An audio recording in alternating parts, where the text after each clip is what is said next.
Hello and a warm welcome to NTA Nationwide. I am Olajide Bello. Many thanks for joining us. The Senate has called on the Ministry of Transportation to conduct a survey into the stretched River Niger around Kefi with a view to putting safe navigational aid in place.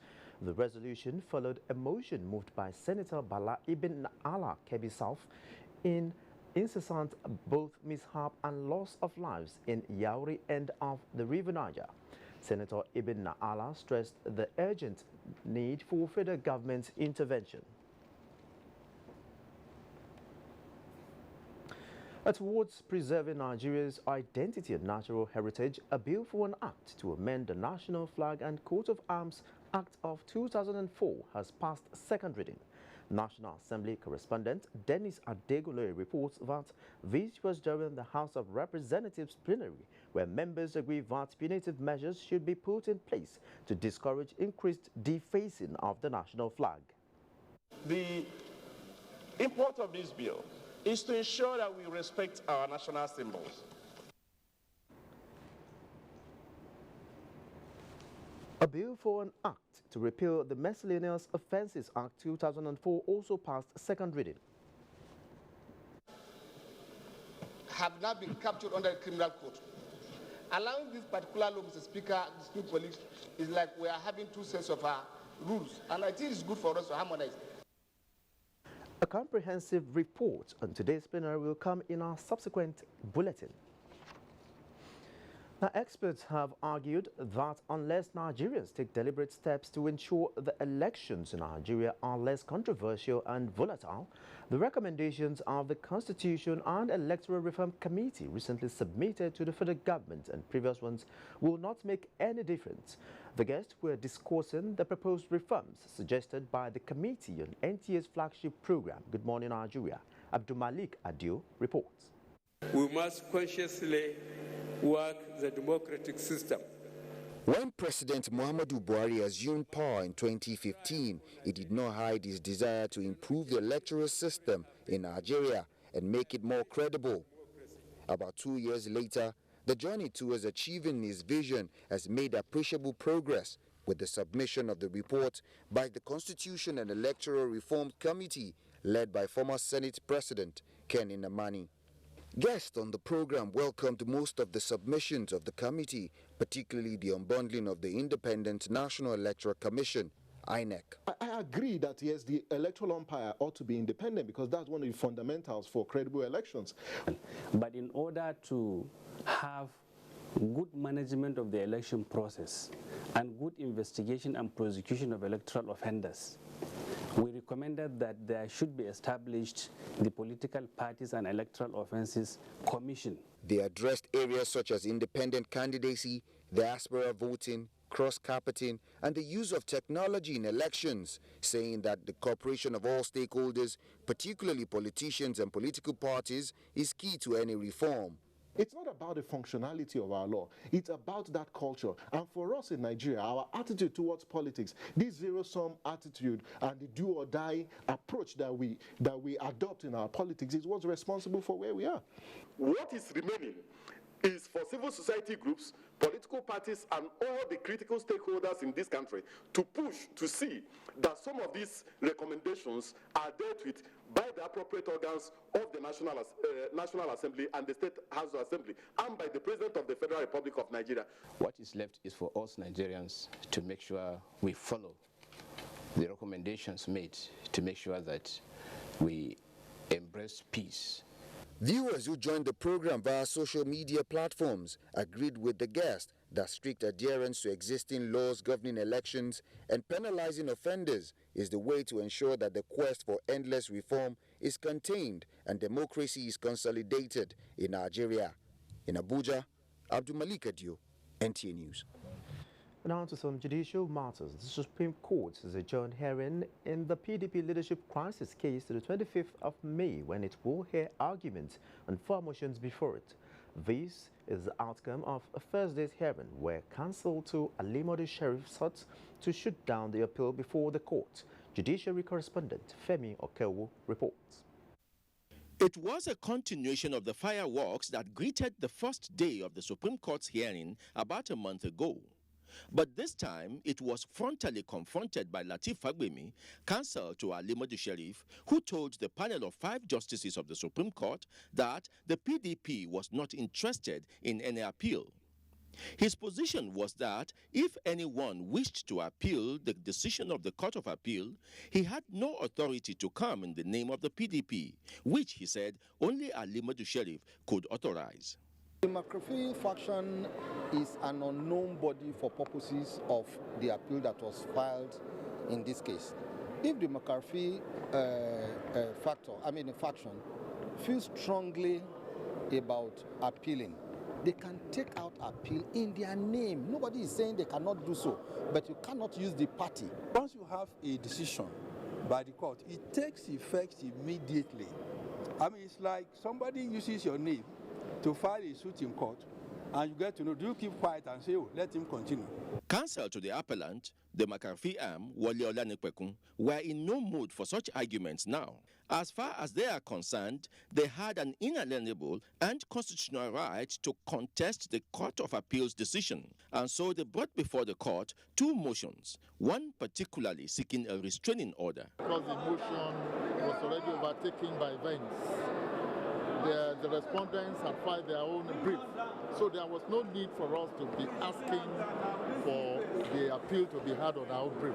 The panel, led by Justice Musa Detijo Mohammed, eventually allowed the listing of 4 motions, 2 from Wale Olanipekun, 1 from Lateef Fagbemi, and another from Akin Olujimi for the next hearing. Now the issues are narrowing down gradually, even as they become more intense. And so on the 25th of May, when the Supreme Court will take those 4 motions before it, this case would have picked up a direction. From the Supreme Court, Femi Okeowo, NTA News.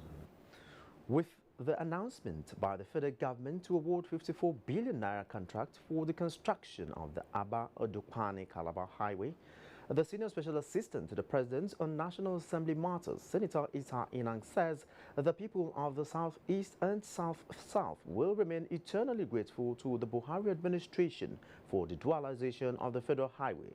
Senator Ita Inang said this while speaking to State House correspondent after the Federal Executive meeting. Federal Executive Council members at the Presidential Villa in Abuja. While awaiting the commencement of the meeting, members are in great mood, exchanging pleasantries and possibly views on the achievement. Now let's join Vera in our Lagos Network Center for continuation of Nationwide. Hello, Vera. Thank you, Olajide. Good evening and welcome to Lagos. The clamor for restructuring of Nigeria received further boost with a public presentation of the book, My Dialogue with Nigeria. The book, written by the former Chief of Defense Staff, General Alani Akinriade, is compiled and edited by a renowned journalist, Soji Akinriade. Gathering of most distinguished and illustrious Nigerians from diverse backgrounds, the central issue that dominated discussions was the heightened agitation and the clamoring for Nigeria to restructure and remain together or be forced to disintegrate. Speakers in their various interventions drew attention to consistent threats and mind-boggling developments like the springing up of state security apparatus under different guises, vigilante groups in addition to already ethnic agitations and security challenges. The book reviewer captured it all. One man cannot have an answer to all the problems. If you don't restructure voluntarily, events will compel you to restructure involuntarily in this country. The book presentation provoked some thoughts. Unless this country is restructured to ensure that the zones can operate on their own using the resources that they have. I support restructuring that will help development. We must sit down to agree on a proper way that will allow for the development of this country. It's apt considering the level of agitation in this country. What we want to achieve is the ultimate where everyone becomes a part of the society. The 441-page book is a compilation of interviews, speeches, and lectures spanning more than 25 years. It depicts his belief in one Nigeria, reflecting on true federalism and how Nigeria can achieve unity. Drivers and pedestrians in Leggos State are not well educated about zebra crossing, and they often fail to stop when they come across these black and white lines. Advocacy in this report examines the role of regulatory agencies in ensuring compliance with these crucial traffic signs and rules. In the late 1950s and 60s, to curb the high rate of pedestrian carnage on the road, zebra crossing is meant to provide a safe place for pedestrians to cross. In recent times, however, it's been observed that most drivers do not give right of way to pedestrians crossing on the zebra signs. Some pedestrians claimed ignorance of knowing the function of zebra crossing, while others call for stiffer punishment for offenders. I've never really done much research on it. Zebra crossing should be that yellow line on the road, but I don't know anything about it. Be a method of like payments. They should have maybe it should be a computer-based or database, so that if you offended the first time, offend the second time, the more you offend, the more your distance increases. The truth is, some Nigerian drivers don't even know what it is, or even the rules. So basically, I think a good number of drivers in Nigeria don't comply to it. With an alarming increase in negligence to compliance by most drivers, regulatory agencies says the already established law that prohibits zebra crossing violation will be enforced. Zebra crossing comes under the violation we call road marking violation. And the moment you contravene that aspect of traffic regulation, you will be penalized, and the penalty is about 5,000 naira. The need to enforce the highway code is to ensure that road users, pedestrians, and those using the modern means of transportation reach their destination safely. In Lagos, Abolade Salami, NTA News. The provision of social amenities and infrastructure by the government is aimed at ensuring economic growth and development. However, it has been observed that most government facilities are vandalized by some members of the public. Abolade Salami, again in this report, finds out reasons behind this act. Lagos State, as the commercial hub nerve of Nigeria, is fast becoming a growing mega city with the installation of some social amenities, construction of roads and bridges to ease traffic. With the developmental strides of government, however, the mega city, just like any other cities in the country, is confronted with a major challenge: lawlessness and abuse of public facilities constructed by government to improve the living condition of the people. The government seems to be spending so much and likewise instill discipline, but all this seems not to have direct impact on some people who prefers to vandalize public facilities. There is need for a sensitization of the populace, of the citizen, that all these things are not good. So when they are aware, when they have that knowledge, and they are being sensitized against such things, that will also further damage to all these things. Please, for those who participate in vandalization, we advise them, please, as much as possible, to put a stop to it. And the other individuals, please, wherever we see them, wherever we encounter them, we should try as much as possible to discourage them. I had to apply caution while making use of the zebra crossing in order not to get knocked down by oncoming vehicle, which ordinarily should have stopped, citing me making use of the zebra crossing. Perhaps more sensitization and change of attitude will go a long way to correct lawlessness and checkmate herring drivers. In Lagos, Abolade Salami, NTA News. And these are top stories from the Lagos Network Center at this hour. It's back to you, Olajide. Good afternoon. Many thanks, Vera. Minister of Communication Adebayo Shitu has inaugurated a committee to review the status of the National Broadband Plan and suggest ways of accelerating infrastructure deployment to achieve broadband penetration target from 11% to 30% by 2018. This is to enable Nigerians, irrespective of their locations, to enjoy high access internet speed. Ilyasu Ali Yakubu reports. Nigeria has a population of about 180 million people, which must live up to expectations of emerging as a great country through unfettered access to internet services. The internet has spurred economic and social growth of most developed nations, which Nigeria, as of today, enjoys only 11% of broadband penetration, responsible for the poor internet services across the country. Minister of Communication expressed confidence that the 2018 30% broadband penetration target is achievable, considering the number of steps taken to address the challenges. As of today, accessibility of broadband covers only about 10 to 11%. It means that most Nigerians and most parts of Nigerians are not covered by internet connectivity.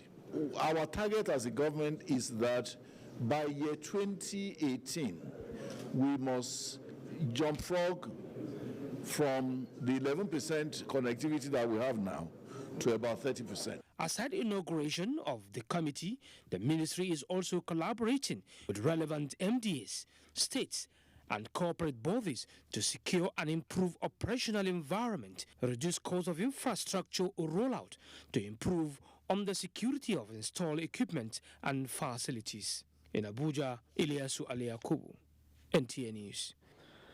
A stronger cooperation and coordination among stakeholders tailored to the realities of technical education will scale up action towards revamping the sector and encouraging young people to train technicians. This was part of submissions by discussants while addressing the state of technical colleges in the country, organized by Council for the Regulation of Engineering in Nigeria, CUREN. Joseph Johnson reports.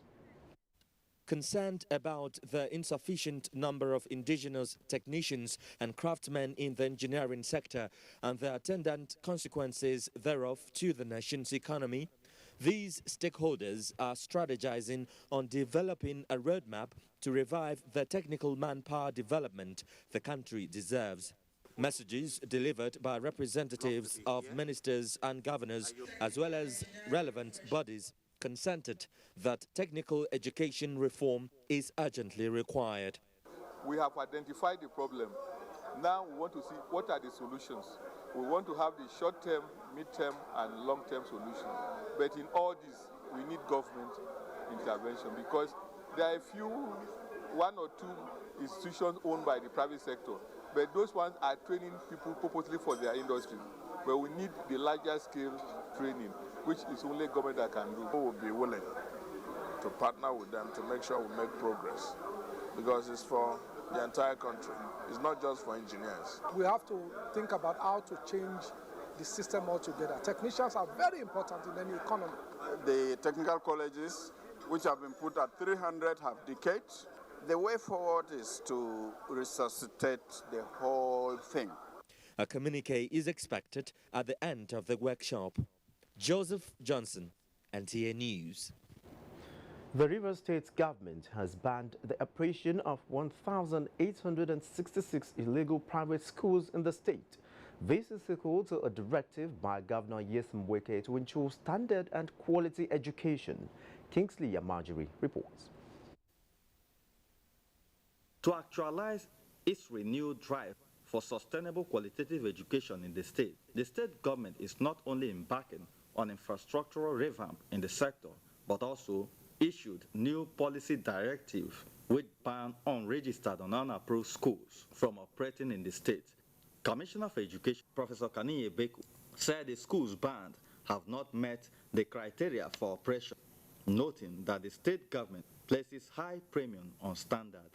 By this strategy, parents will understand that they cannot risk the future of their children.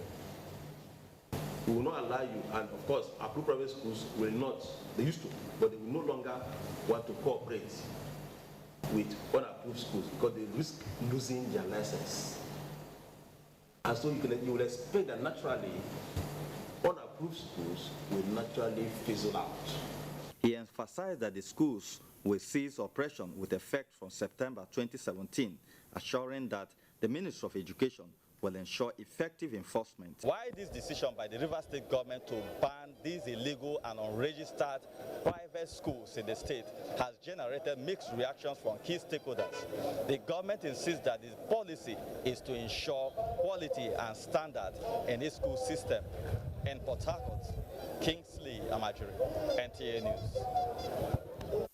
For now to Abdullahi in Kaduna for stories making the rounds from that zone. Hello, Abdullahi. Hello, Jide. Good to see you. Former Jigawa State Governor Sule Lamido has been arraigned before a Dutse magistrate court. He was alleged to incite violence with a view to disrupting the conduct of the forthcoming local government council elections in the state. He was, however, granted bail on self-recognition. Habibu Hussain reports. Arrested at his Sharada house in Kano, Sule Lamido was detained at the one headquarters of Nigeria Police Force before his arraignment before a Dutse magistrate court on Tuesday on charge of disturbance of public peace, incitement and criminal defamation, for which Magistrate Usman Muhammad Lamin ordered that the former governor be remanded in prison. In his ruling on the bail application by the Defense Counsel, the magistrate agreed that the offences are bailable and the accused person, who is an ex-governor of a state, will not jump bail. The prosecution counsel declined to speak to NTA News, but Yakubu Abdullahi Ruba of the Defense Counsel team said the bail is a welcome development. By virtue of Section 340, Subsection 1 of the Jigawa State CPC Criminal Procedure Code, where offences at the end where an accused is convicted, the punishment will not exceed 3 years. It is mandatory to grant bail to such an accused person. And in this matter, the 4 offences with which Dr. Sule Lamido is sent in trial are offences, all bailable offences within the law, and the law has made it clear that in such offences it is mandatory to grant bail, provided the accused one granted bail will not tamper with the police investigation. The case has been adjourned to 5th day of July 2017 for further hearing. From Dutse, Habib Hussain, NTA News. The House of Representatives Subcommittee on the Nigerian Air Force has applauded methods adopted in the ongoing recruitment exercise by the Nigerian Air Force. The chairman of the committee, Golu Timothy Simon, stated this during an oversight function visit to the Nigerian Air Force in Kaduna. Ahmed Muhammad Usman reports. Of effort to meet up with the security challenges posed by the insurgency in the northeast and other parts of Nigeria, the Nigerian Air Force has commenced recruitment about 2,000 airmen and women into the force yearly to enhance its manpower capability. About 7,000 applicants are presently camped undergoing recruitment exercise, hoping to make it into the force as professionals and other ranks. The visit by the subcommittee on Nigerian Air Force in Kaduna was to see how the exercise is being conducted with a view to effecting some corrections where necessary. Golu Timothy Simon is the chairman of the committee. So I want to say that as the House of Representatives, we are committed to giving whatever support that we will give, to the Air Force to succeed. Air Vice Marshal Gali Abdul Wahab is the Director, Recruitment, Resettlement Reserve, Nigerian Air Force. Somebody is 1.6 feet. 1.6 meters. He knows he's 1.6 meters. And the advert said 1.66 for male, 1.63 for female. But he or she still applies, choking the time for other more qualified people from that local government that will have come. The committee also inspected students' hostel and various points of the exercise at the Armed Forces Command and Staff College, Jaji, and Air Force Base Kaduna. Out of the 6,500 applicants undergoing the exercise, 2,000 will be recruited. In Kaduna, Haman Mohammed Usman, NTA News. Retired military officers and other security personnel have been charged to continue to bring their professional competence to bear for Nigeria to surmount the security challenges bedeviling her. This was the common ground by speakers at the 50th anniversary of the first regular combatant course of the Nigeria Defense Academy, Kaduna. Ahmed Muhammad Usman reports. Officers of regular Course 1 of the Nigerian Defense Academy who came together to celebrate their 50 years of graduation from the academy, who decided to come together to reflect on the past with a view to making projections for the future.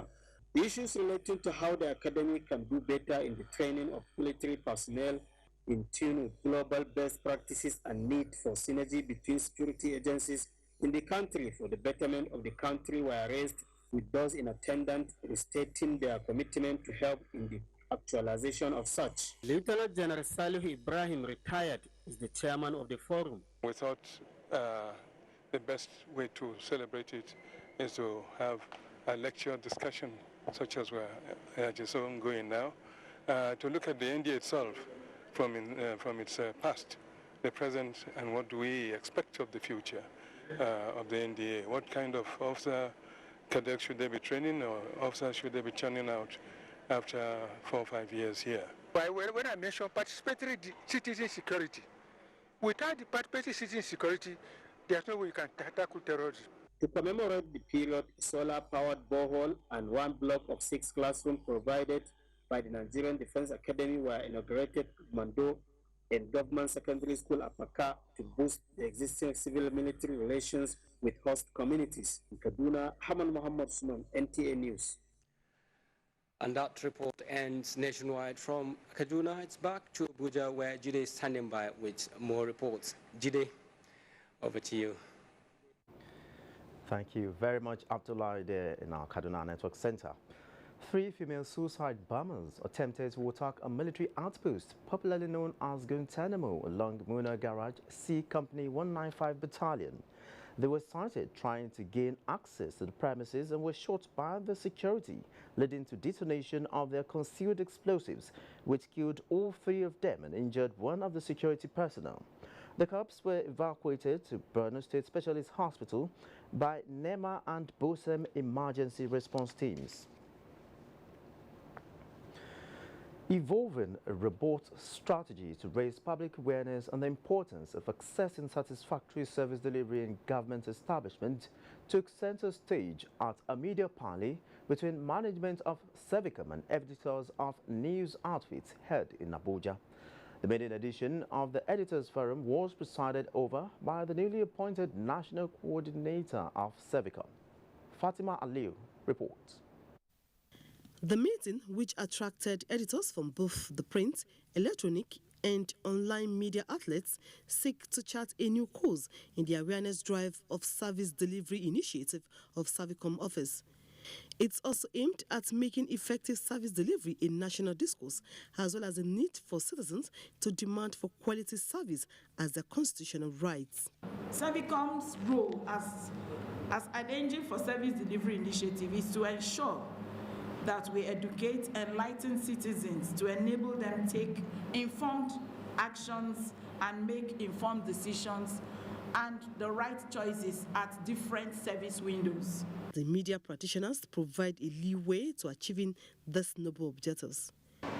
People who are supposed to give you services think they are doing you a favor. We expect you to thank them, appreciate them, beg them to give you this favor. That is a problem. The positive development in the area of service delivery, that I'm very sure will happen. Servicom activities will become known to members of the public. In that way, they will be better appreciated. We are also going to be able to assess Servicom to see if they are also delivering the service for which the organization was put in place. In Abuja, Fatima Aliu, NTA News. The Partnership for Advocacy in Child and Family Health Project, PACFA champions, have renewed its call on the national and state assemblies to follow through on the Abuja Declaration commitment of 2001 and increase health budget to 15%. The champions, who gathered in Abuja to review and discuss challenges encountered in their advocacy roles, also urged the National Assembly to appropriate 60 billion naira to the 2016 supplementary budget for basic healthcare provision funding. Chimdima Ndubisi reports. Low health budgeting and late release of resources have resulted in poor implementation of the universal health coverage. The resultant effect is poor health indices in the areas of maternal and child health, nutrition, access to immunization, and family planning.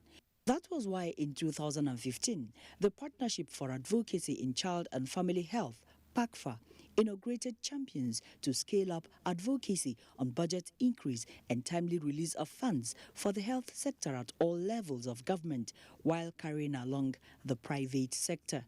Energize the various actors, educate them, strengthen them so that they can be able to realize the need to put more resources in the health sector, to also make the sector to be more accountable through efficient utilization of the resources. In reviewing their activities, these champions say they have recorded success stories, but not without some challenges. We joined hands to visit the Mr. Governor. He promised that he would do everything possible to increase health budget stepwise until it reaches the required 15%. And now we're at 11.7% for this 2017 from 8%. We need to do more. We need more support. We need more documented issue that can also educate members of community the impact and the benefit of accessing services and also providing budget line. PACFA champions also recommended generation of internal funding to reduce overdependence on donor agencies. In Abuja, Chimdima Ndubisi, NTA News. And still on health matters, available data indicates that as many as 400 million people suffer from some form of asthma in the world. There are 250,000 deaths each year linked to the disease. Against this background, health correspondent Rabi Abdallah takes a look at the prevention, management and treatment of asthma. Asthma is caused by swelling in the breathing tubes that carry air in and out of the lungs. The inflammation will make, you can see the patency of this. Over the years, it can become this. Causes, the genetic factor, and of course, the environment. For those people that bleach their oil, during cooking, and of course, this brings a lot of fumes, and that can trigger asthma. The excretors from cockroaches, the urine and all that, when they get dry, they get aerosolized, and of course, when an asthmatic takes it in, between 15 and 20 million Nigerians are at risk. Symptoms of asthma include wheezing and tightness in the chest. Inhalers can be used to prevent and relieve the symptoms of asthma, while sufferers are advised to own a device called peak flow meter. You can monitor the asthma. Peak flow meter is just a device, that you blow into, and then you are able to, it gives you a recording. For example, you get 500, when everything is okay, that's your best value, 500. If you have maybe difficulty with breathing, you blow into that same, and then you get maybe 350. You know that will be about 60-70% of the. Yes, you have an attack, but it's not. We'll say that it's not severe. But by the time you blow in, and you get 200, that is below 50% of your personal best, and that is a severe attack. That is not the time to stay at home, or you start using your inhaler. That is the time to start coming to the hospital. Stay in a very, very healthy environment. Chemical substances has to be avoided as much as possible. The trees, plants are also very good. While many other diseases are decreasing, studies, however, show that asthma continue to increase with a projection of 500 million sufferers by the year 2025. In Abuja, Rabi Abdallah, NTA News. You can watch this news live online via the NTA mobile app, which you can download on your Android device at the Google Store or at the Apple Store if you use devices with iOS. Nationwide, we'll be back in a moment. Please stay with us. Change does not just happen. You and I and all of us must appreciate that we all have our part to play if we want to bring change about. We must change our lawless habits, our attitude to public office, and public trust. We must change our unruly behavior in schools, hospitals, marketplaces, motor parks, on the roads, in homes and offices. To bring about change, we must change ourselves by being law-abiding citizens.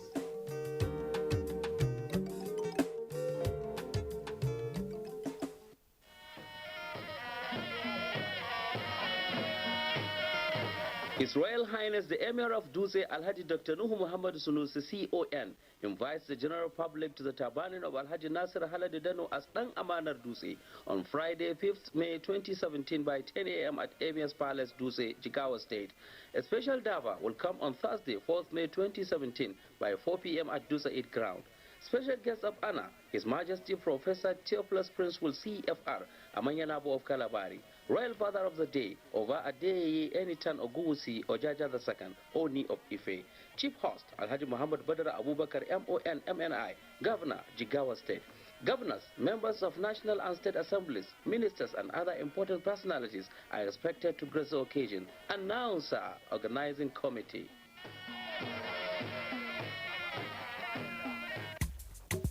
Olachi, come and receive your punishment. I'm sorry, ma. Olachi, come on. I am something. You mostly depend on me for the smooth running of the domestic activities of your family. Make sure you prepare food. That rug in the visitors' room. Yes, ma. Wash it thoroughly because that thing has been smelling. I am a helper in your family and business. Many times you thank me with a slap. I said it. Yeah, good. House help, gateman, sales girl, PA, and so on. This week, Professor John Bull takes a deep look at issues of assistance in life jackets. It is funny. I doesn't want that. This man, they look for who to give belly. It is deep. Showing at 8:30 p.m. every Tuesday and Friday on NTA Network International and Star Times. Over and out. Brought to you by Glow. Welcome to the new speed of life. TV Guide magazine is out with fabulous Fab Funke Akindele Bello, aka Jennifer, adorning the cover. She opens a secret not known even to her family. Find out the secret.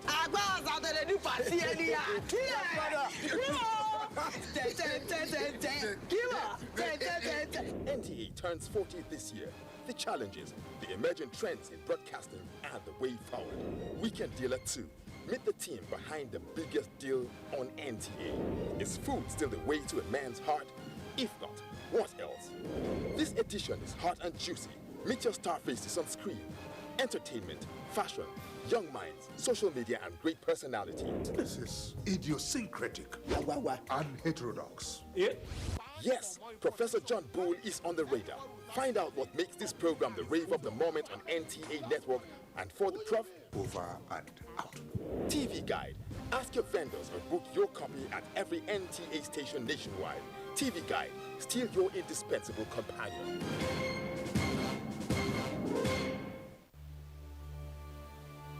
Admission forms for the 2017-2018 academic session of NTA Television College JAWS into its diploma programs are now on sale. The diploma programs are in film and TV production, broadcast journalism, and TV engineering technology. Applicants are required to have at least 5 credits, including English language and mathematics at SSC, NECO, or GCO levels in not more than 1 sitting. Application forms can be obtained from the TV College Refi JAWS or at any NTA zonal centers nationwide on payment of a non-refundable fee of 7,500 naira in bank draft in favor of NTA Television College. Completed application forms should be returned to the Office of the Academic Secretary, NTA Television College, or the Center of Purchase on or before 28th of July 2017. For further inquiries, please call 0806 980 9807 or 0703 660 7155. NTA Television College, training you to be the best you can be.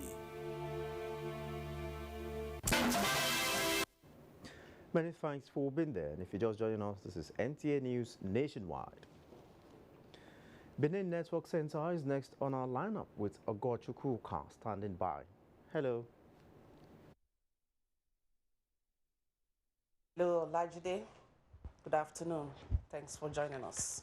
Governor Godwin Obaseki has announced that 30% allowance for special teachers in the state, as approved by the state in 2007, should be paid by the end of this month. He was speaking when the chairman of the state chapter of the Nigeria Association of Special Education Teachers paid him a courtesy visit. Goodluck Enaini reports. Governor Obaseki said government will do all it can to make children with special needs have the best. The governor, who directed the secretary to the state government to commence all paperwork towards the construction of a hostel at Ivuri Primary School for children with special needs in Benin City, also directed the deployment of police and civil defense officers to the special schools towards checkmating the activities of hoodlums. We will do everything within our powers and our resources as a government to support the most vulnerable in our society. Governor Obaseki promised to appoint a special assistant who will handle their matters specially. State Chairman, Nigeria Association of Special Education Teachers, Comrade Johnson Enebuhari, said the visit was to draw government attention to their plight, which include accommodation, security challenges, delay in the release of their promotion since 2010, amongst others. In Benin, Goodluck Enaini, NT News. Ondo State government has disbursed checks worth 167 million naira to the first set of benefiting communities under the Community and Social Development Agency project. Governor Oluwarotimi Akeredolu says the aim is to address rural-urban irrigation, taking development to the people. Doris Olumoko has details. 19 communities across Ondo State benefited from the first tranche of disbursement, which is for the kickstart and implementation of self-help projects. The governor, Mr. Oluwarotimi Akeredolu, assured that he will continually strive to ensure that the state meets its obligations of state counterpart funding to CSDP in order to ensure seamless flow of developmental projects in communities in the state. He therefore challenged the selected communities to embark on sustainable projects. Our people will be encouraged to participate in massive construction contemplated by us. General Manager of the Ondo State Community and Social Development Agency, Bosun Ogundipe, said the World Bank assisted community and social development overall goal is to improve access to poor services for human development. This implementation strategy allows communities to plan, part finance, implement, monitor, and maintain sustainable and socially inclusive multi-sectoral micro-projects. The CSDP implementation strategy is a bottom-top community-driven development approach. In Akure, Doris Olumoko, NTA News. And now entertainment matters. Production of a movie, 100 Ways to Win a Husband, has been unveiled in Benin by the wife of the Deputy Governor, Mrs. Marian Shaibu. It is a collaborative effort by NTA Benin and Jasper Entertainment Production, JEP, to raise stars from young talents. Agatha Egwareojo reports. The over 1,000 candidates across age, sex, social and cultural backgrounds who were successful in the auditioning will move to location to commence work. Mrs. Shaibu, represented Governor Godwin Obaseki, encouraged them not to abandon their studies even as they strive to develop their talents, as education will give them a leverage. We have 200,000 job opportunities for the youth. Governor has already started. There's a registration going on now. There's a lot of opportunities. ZEP and NTA coming together to do this. It's like keying into the governor's vision. Host, Zonal Director, NTA Benin Network Center, Mrs. Pauline Igbano, said apart from keeping the youths meaningfully engaged, the drama series will address issues relating to marital challenges and promote moral values. This is Benin. I'd rather say that this is another hotel, the Jordan, and it's going to go on for quite some time. Yeah, for about 4 quarters and even more, and also to create a niche in the Nollywood industry. I thank NTA for implementing their vision, for giving the youth the chance. For the candidates, it's a platform to fulfill their dreams. The trainees have in the past 2 months been kept busy with pre-production outings for the serial movie. In Benin, Agatha Egwaroju, NTA News. And as our contribution from Benin is back to you in Abuja. Many thanks. Moving on now, the task of nation building through adequate motivation and empowerment of the youth has again been stressed. This was at the National Youth Service Corps passing out parade for the 2016 Batch A Stream 2 Corps members in Kubwa, Abuja. Olayinka Ojo reports. The passing out parade was without its usual razzmatazz, but the youth corps members say they are leaving the NYSC better equipped than they came, as the quest for white-collar jobs is not a must on their agenda. This is as a result of their exposure to skills and entrepreneurial development. When I came, I had no idea of what an NGO looks like, but NYSC has really made me to have an idea of what NGO looks like. Commending the youth corps members for their laudable contribution to national development in the educational sector, rural health and infrastructure, NYSC FCT coordinator Salah Abdul Razak urged the youth corps members to work hard in transforming the nation. He admonished the youth against violence, corruption and other vices. Their contributions to national growth and development should just start now.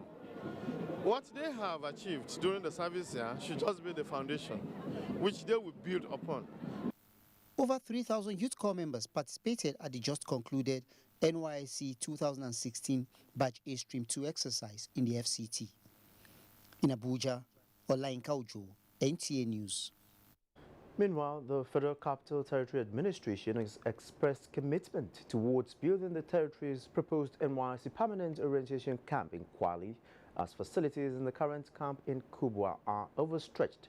FCT Minister Musa Bello said this during discussions with the Director General National Youth Service Corps, Brigadier General Sulaiman Kazauri.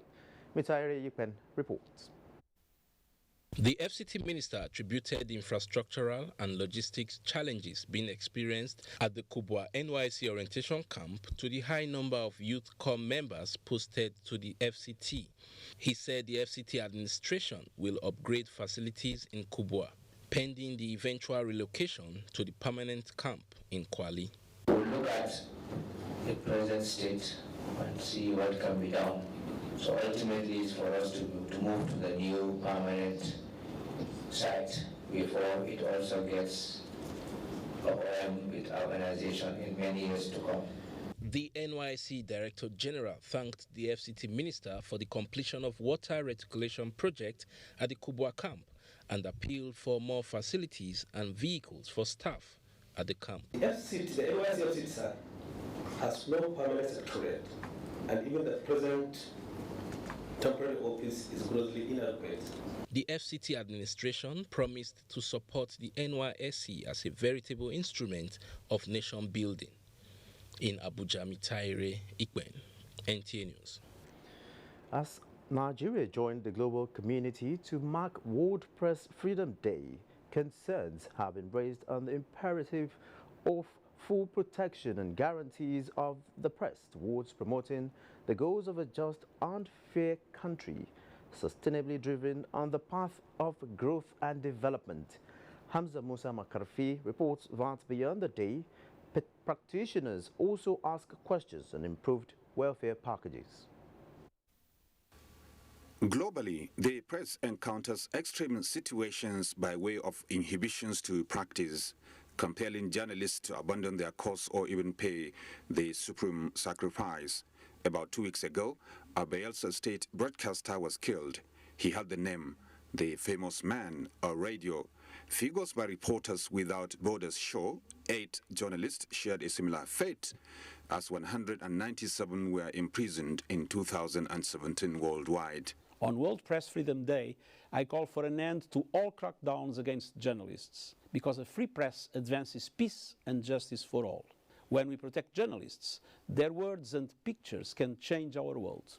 Beyond bringing attention to the predicament of the press, former NUJ president and lawmaker Sani Zoro and Suleiman Ismaila Inchi, law lecturer, agree on practitioners promoting constitutional democracy and unity as well as development of the nation. That is the one that is to scrutinize public officials, to tell truth to power, to be able to show news in an unbiased form and so on. Certain challenges emerge because certain national values are being undermined.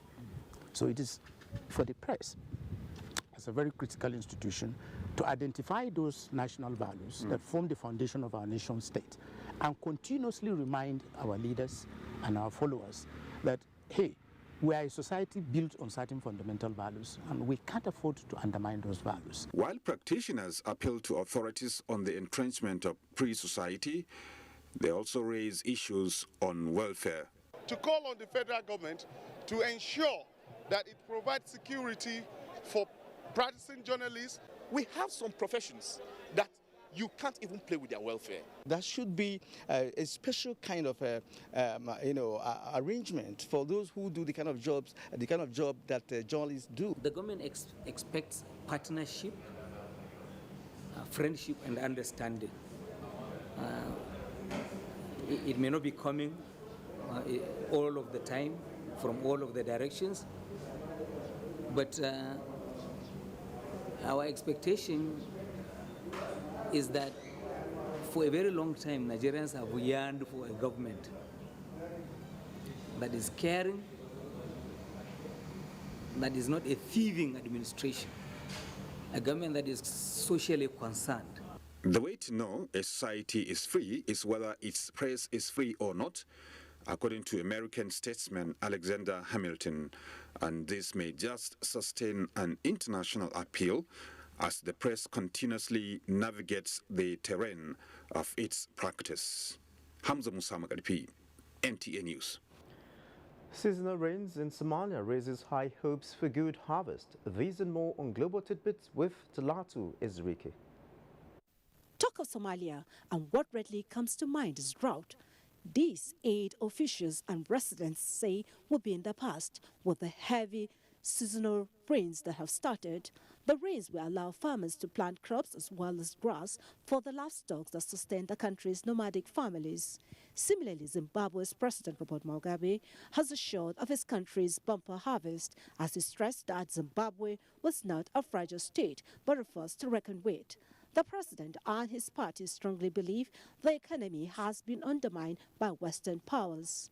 From Britain, Prince Philip retires from royal duties. The 95-year-old husband of Queen Elizabeth's decision has her full support. And Algerians vote for new parliament in ballot marked by youth apathy. That is all on Global Tidbits. Talatu Ezrike, NTA News. And in the world of sports, Nigeria's Super Eagles are moved in latest FIFA World Ranking as West Africa Golf Tour prepares for championship in Owerri. Details and sports update with Tamara Ebiwe.